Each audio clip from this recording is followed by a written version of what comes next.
We just get up this steep part here. I think we're home free once we get on this ridge.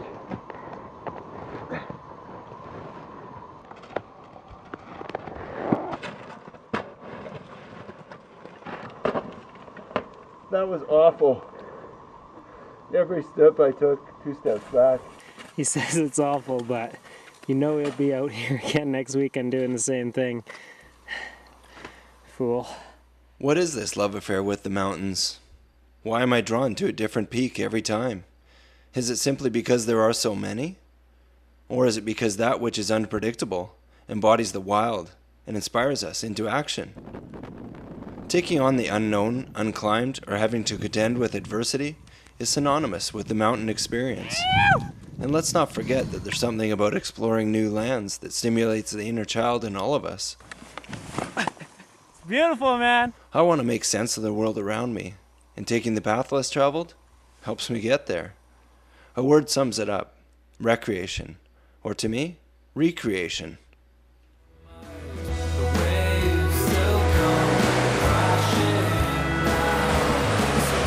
The weather window presented itself, and I decided to venture to Peak 5800 in the Tsitika River watershed. I'd been there in the summer, however via a completely different road system, and was understandably pretty anxious, as I had encountered deactivated roads on other trips in similar terrain. I had recently come down with a nasty cold, and on my commute home that evening, took a painful crash off my bicycle.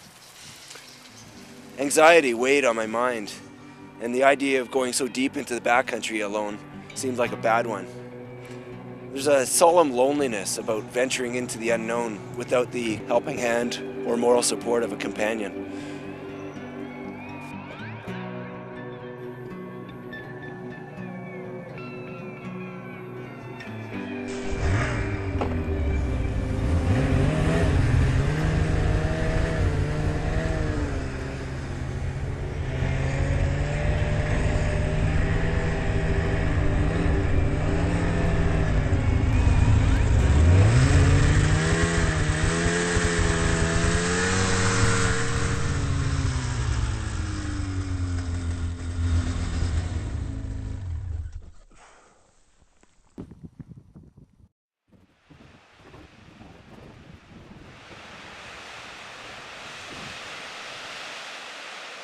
It's a curious thing, actually, but if I had to name an ally out there, it would be the machine. A yard on that pull start, hear and feel her deep, throaty rumble. Well, that warms the cockles of me heart. And the base camp it affords, that really lifts my spirits. Today's plan was an ambitious circle tour of a horseshoe-shaped alpine ridge system, culminating with an intimidating yet tempting couloir that, viewed from the camp, left me with butterflies.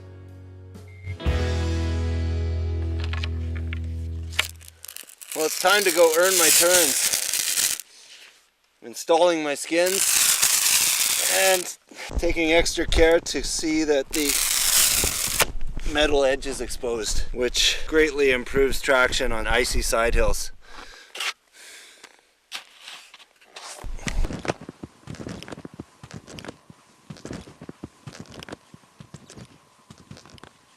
I made my way through the clear cuts to open glades as I approached the ridgetop, with the occasional, if not unusual, route finding difficulty.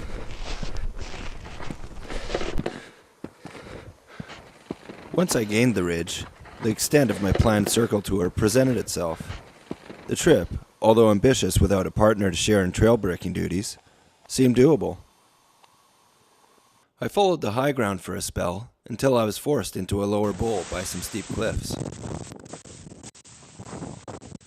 In touring, there's a continuity to the process as we reap what we've sown.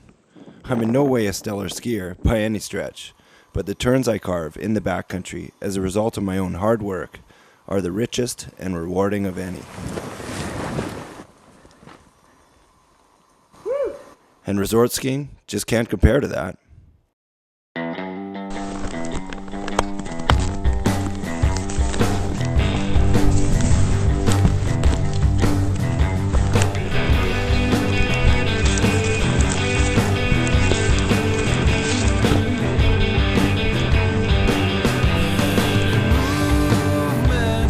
I like it. You're perfect. Follow through.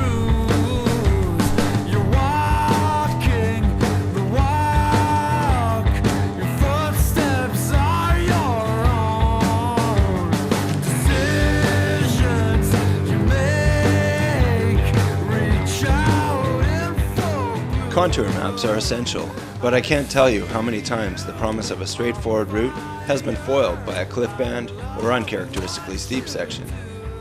Pioneering new terrain demands one's attention, perseverance, and a little good luck if you're going to get anywhere. One narrow gully through an armory of bluffs may be your only solution to a given situation.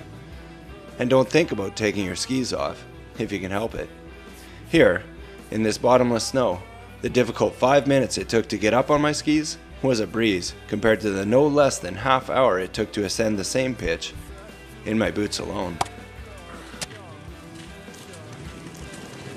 A pulled hip flexor, and the feeling in my frozen hands all but gone, I trundled on to the welcome relief of the Alpine. Needless to say, I couldn't think of too many places I'd rather be.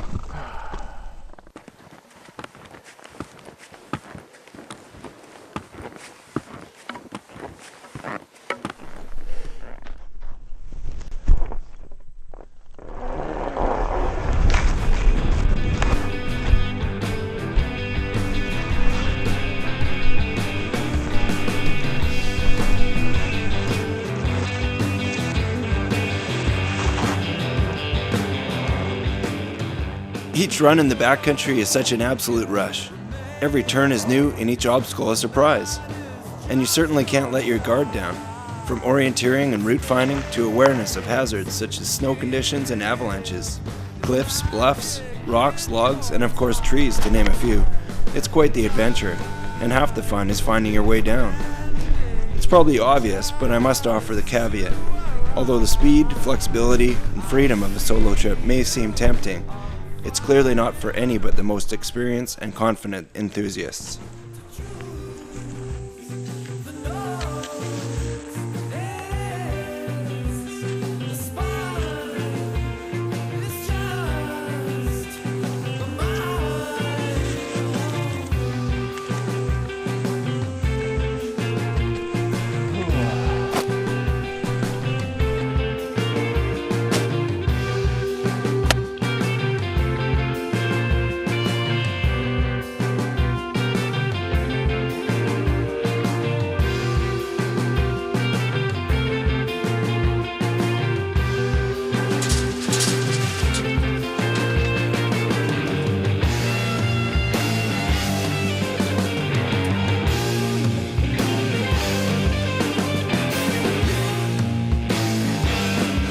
Well, the sun's shining and we got 3 inches of new powder on top of about 8 inches.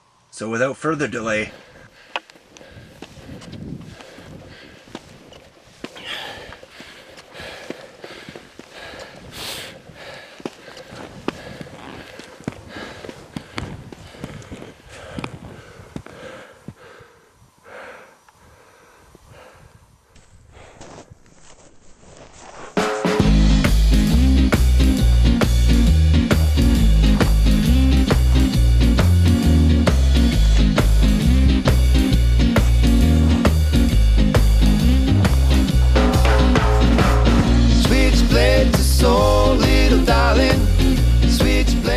if I'd had a partner this trip, it's true, I'd be a little more comfortable. But being mindful of your partner's whereabouts and safety at all times is an obvious consideration too. And no one wants to be pushed beyond their limits, so it's best to find people of a similar skill level and risk tolerance. Sometimes having a partner can turn out to be more of a liability instead of a safety measure. Prime avalanche terrain. He laughs. He thinks it's funny. Yet I won't kid myself either.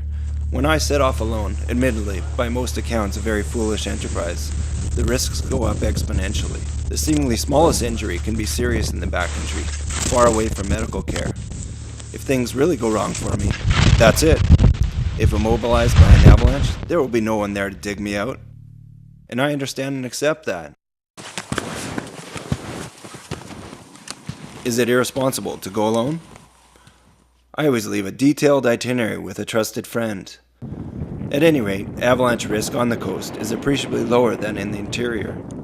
Nonetheless, I seem to be cursed with a love-hate relationship with risk.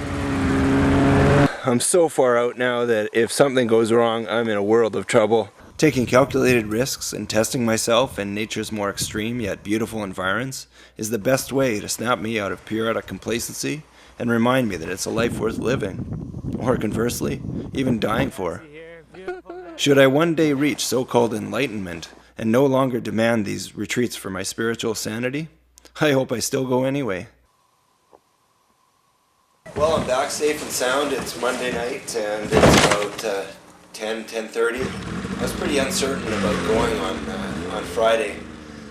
I tried to get a couple friends who have snowmobiles to come along, and they weren't able to come, so that was pretty disappointing. I had a cold, and that was threatening to get much worse. And actually on the way home from work on Friday afternoon, I hit some gravel on my road bike. I was laid over and my front wheel just went right away from me. I ended up smoking into a curb. My front wheel was completely tacoed. I went flying. Serious road rash. I got some really deep cuts and the threat of infection. I was kind of thinking, man, this is like a bad omen or something. But I ended up going by myself, and it was incredible. I feel so empowered, so alive.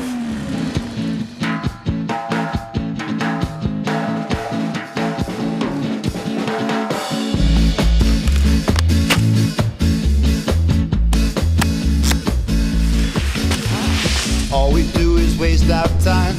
At least if you ask our neighbors, you never see we in a factory line, sitting and portion paper. Yeah, we do the scat. Yeah, we scat. Yeah, we scat. We do the scat. Yeah, we scat. Yeah, we scat. We do the scat. Yeah, we scat.